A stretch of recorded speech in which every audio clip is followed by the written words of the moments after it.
Tumaze gusoza igitambo cya misa, misa yaririmbwe na korali do Kigali, ariko ku buryo mu isura nshya twaba tuyiziho, twagira ngo tuganire n'umwe mu bagize korali do Kigali atubwire n'agashya k'uyu munsi muri korali do Kigali. Murakoze cyane. Mu by'ukuri ntabwo yarimbwe na korali do Kigali gusa, ahubwo nk'uko Yubile ari umunsi w'ibyishimo kandi akaba ari umunsi w'abakirisitu bose, misa yarimbwe na korali mpuzamakorali ya Archdiocese ya Kigali. Korali mpuzamakorali ya Archdiocese do Kigali. Yego. Kuki uwo mwihariko uyu munsi twasanze tubazi nka korali do Kigali, mukaba mwagize korali mpuzamakorali ya Archdiocese ya Kigali? Bo twasanze atari byiza kubyihererana, nkuko usibye na korali murabona ko nta nubwo twagiye muri paruwasi imwe, twaje hano muri Stade Amahoro aho tubasha guhurira turi benshi.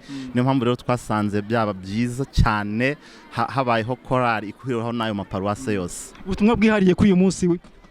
Ubutumwa bwihariye ni ukuzirikana icyo Yezu adusaba, Yubile umunsi w'ibyishimo, kandi tukazirikana ubutumwa bwo guhora turi umunyu w'isi, ubutumwa bwo gukora icyo Imana idushakaho tubinyujije mu bikorwa ndetse no mu isengesho.